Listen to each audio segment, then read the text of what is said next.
بہت بڑے عالم گزرے یہی آغا حسن عالم کے استاد کے استاد سید علی آغا قاضی طباطبائی، نجف اشرف میں آغا کوئی کے استاد، بڑے بڑے علامہ طباطبائی کے ان سب کے استاد سید علی آغا قاضی طباطبائی، وادی السلام میں ان کی قبر ہے۔ ان کے بھی ایرانی نے ڈاکیومنٹری بنائی 6-7 اس میں قصوں میں موجود ہے، آپ آن لائن جا کے دیکھ سکتے ہیں۔ تو ان کے بیٹے سے انٹرویو لیا، 90 برس سے زیادہ ہے، کہا آپ کے باپ کو یہ مقام کیسے ملا والد کو؟ اللہ نے ان کو اتنا توفیق دی، کہتے ہیں میرے والد کہتے ہیں کہ میں ہمیشہ چلا کاٹتا تھا مولا علی علیہ السلام کے حرم، بے انتہا عبادت کرتا، مولا مجھے عطا کر دے مولا، سب کچھ میں جناب امیر کی بارگاہ میں کہ وہ صاحب ولایت ہے انہی سے مانگو۔ توجہ ہو، سید الاولیاء جناب امیر ہے، رسول خدا سید الانبیاء ہیں، جناب امیر سید الاوصیاء سید الاولیاء، سید الاولیاء ہے تو ولایت کے سردار جناب امیر ہے، رسالت کے سردار رسول خدا۔ تو کہا مجھے اس راستے پہ چلنا ہے تو صاحب ولایت جناب امیر ہے ان سے کچھ مانگوں کا، میں وہیں پہ مانگتا رہتا تھا، مسلسل وہیں مانگتا۔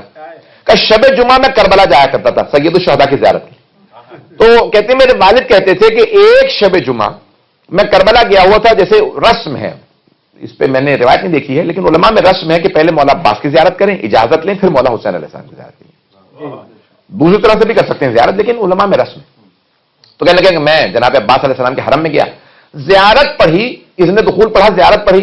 اچھا اکثر آپ نے دیکھا عرب ایرانیوں میں دیکھا ہے لیکن عربوں میں بہت زیادہ کہ اگر کوئی بچہ زیادہ بیمار ہو، مجذوب ہے، دیوانہ ہے، یا عقل پوری نہیں ہے، اپاہج ہے، تو وہ حرم میں اس کو چھوڑ جاتے ہیں کہ مولا بھی اس کو شفا دے دے۔ بات پہنچ رہی ہے نا؟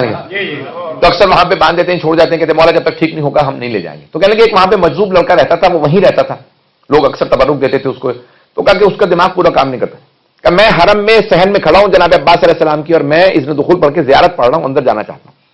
ابھی زیارت مکمل میں نے کی تھی، اندر نہیں گیا تھا کہ اچانک کسی نے میرے کان میں کہا، اور سے سنیے گا جملہ، مجھے وضاحت نہ کرنی پڑے، یہ آغا مرحوم سید علی آغا قاضی طباطبائی کے بیٹے نے کہا کہ میرے والد کہتے ہیں اس کے بعد میری زندگی بدل گئی، اس سے پہلے بڑی عبادت کرتا تھا، یہاں سے زندگی بدلی، کیا حاصل ہوا؟ کیا اچانک کان میں کسی نے مجھ سے کہا کہ تمام دنیا کے اولیاء اور سید الاولیاء، سید الاولیاء کون ہے؟ جناب مولا مشکل کشا شیر خدا جناب علی بن ابی طالب کا، تمام دنیا کے اولیاء اور سید الاولیاء کے درمیان واسطہ حضرت عباس ہے۔ پتہ نہیں لوگ پہنچ رہے نہیں پہنچ رہے، بات پہنچ گئی ہے نا؟ نہیں کہاں؟ اچھا آغا مرحوم سید علی آغا قاضی کہتے ہیں کہ اچانک کسی نے میرے کان میں کہا کہ تمام دنیا کے اولیاء، تمام اہل ولایت اور سید الاولیاء کے درمیان میں واسطہ حضرت عباس ہے۔ کہ اچانک میرے رونگٹے کھڑے ہوئے، پیچھے مڑ کے دیکھا، کس نے مجھ سے کہا؟ یہ کوئی عام جملہ نہیں کہہ سکتا، کہ میں نے محسوس کیا وہ جو مجذوب لڑکا تھا جس کا دماغ کام نہیں کرتا تھا وہ مجھ سے کہہ کے گیا، میں سمجھ گیا یہ تو کہہ نہیں سکتا، اس سے مولا نے کہلوایا۔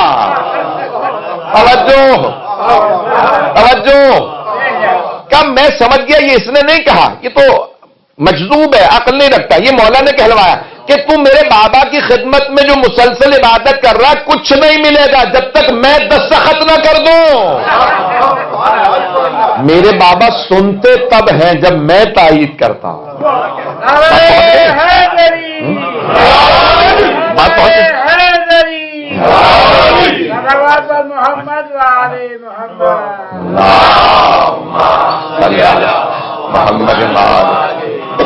بات پہنچی جانے کے بعد کہ میرے بابا تب تک عطا نہیں کرتے جب تک کہ کسی کی فائل پہ، ڈاکیومنٹ پہ، کسی کے پروندے پہ میرے دستخط نہ ہو۔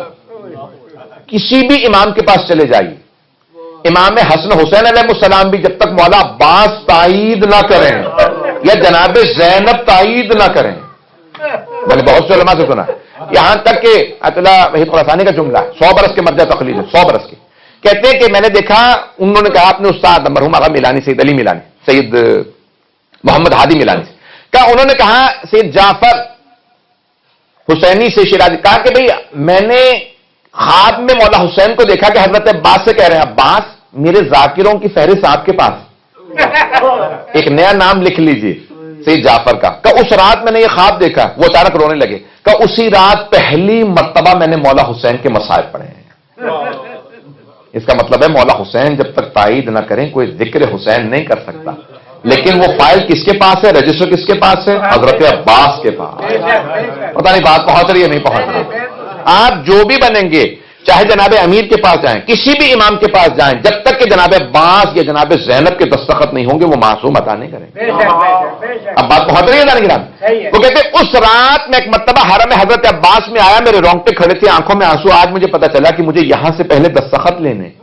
جب میں حرم میں آیا تو میں نے دیکھا جیسے زری کے دروازے کھول رہے ہیں میرے لیے, آج سب کچھ کھول رہا ہے.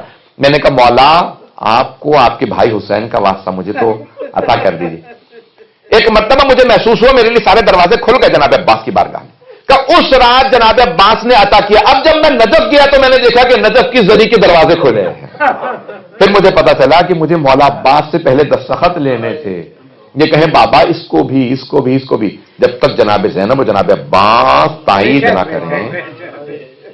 عزیزان گرامی, یہ اس لیے سفارش بہت ضروری ہے. کوئی نہ وسیلے کے بغیر جائے, نہ اللہ کی بارگاہ میں نہ معصومین کی بارگاہ میں. اسی لیے وسیلہ تلاش کیجیے. میں نے دیکھا تھا کہ بہت سے افراد جب بھی جناب سید الشہداء کی بارگاہ میں آئے نا تو اکثر جناب سکینہ کا واسطہ دیتے ہیں, مولا جناب زینب کبریٰ کا قبول ہوتی ہیں. عزیزان گرامی واسطے آپ کو معلوم ہے, شیخ عباس قمی نے پورے فہرست لکھی ہے, تفصیل کا وقت